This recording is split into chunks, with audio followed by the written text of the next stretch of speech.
1. Love of God and attachment to spirituality.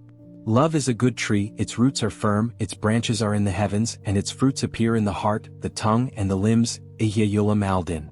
The pleasure of knowing God is attached to the heart. It is not nullified by death because the heart does not perish. Rather, its pleasure increases. Letters on Wisdom. The happiest of creation in the hereafter are those who love God most. Ihya Yulam al-Din. Servants do not fly to their Lord on the wings of longing, but are driven by the whips of awe. Renew your life, mistakenly attributed to Muhammad Al-Ghazali. 2. Morals and self-refinement. Happiness is for a man to control himself, and misery is for himself to control him. Ihya Yulam al-Din. Good manners with people. Do not force them to do what you want, but rather force yourself to do what they want, as long as they do not violate Islamic law. Letters on Wisdom. Backbiting is the enemy of acts of obedience. The example of one who backbites is like one who launches a catapult, losing his good deeds without mercy. The beginning of guidance. The imperfection of the universe is the essence of its perfection, just as the crookedness of a bow is the essence of its strength. Were it straight, it would not shoot. The revival of the religious sciences. 3. Knowledge and action. Knowledge without action is madness, and action without knowledge is meaningless. O child! He who does not doubt does not consider, and he who does not consider does not see, and he who does not see remains in blindness and misguidance. Doubt is the first degree of certainty. The deliverer from error.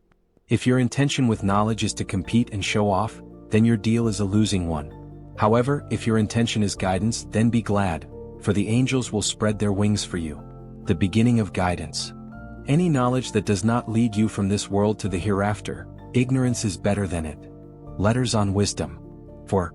Education and social behavior. A child is a trust in the care of his parents. If they accustom him to goodness, he will grow up with it, but if they neglect him like an animal, he will be miserable and perish. The revival of the religious sciences. Etiquette of the companion. If you sit with kings, guard your limbs. If you sit with scholars, guard your tongue. If you sit with saints, guard your heart. If you sit with knowledgeable people, be as you wish. Famous wisdom. Address people in a manner that is consistent with their intellects. The revival of the religious sciences. Soft speech softens hard hearts, and harsh words harden tender hearts. Ihya Yulam al-Din. 5. Patience and asceticism.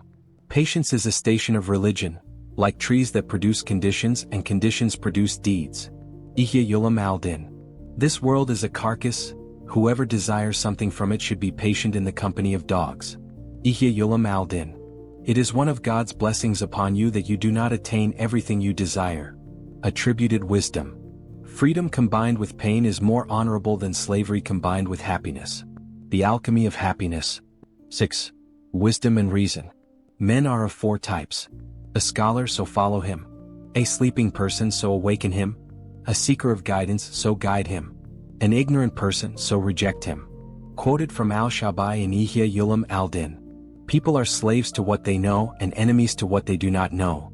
Ihya Yulam al-Din. Complete happiness lies in 3 things: the strength of desire, the strength of anger, and the strength of knowledge. Attributed wisdom. 7. Dawah and education. The mission of religion is to help the stumbled to rise, not to advance to destroy them. Attributed to Muhammad Al-Ghazali. O preacher, your preaching is useless if you are not first admonished. How can one who lacks the light guide others? Letters on Wisdom. Part of the insignificance of this world before God is that it is the only place where disobedience is committed, and what is with him is attained only by abandoning it. Ihya Yulam al-Din. Al-Ghazali is caught between a hammer of criticism, accusing him of paving the way for superstition, and the anvil of revival, praising him as a savior of Islam from the stagnation of the jurists. But his greatest legacy is a perpetual question that prompts a rereading of him. Is he a reformer or a deviant?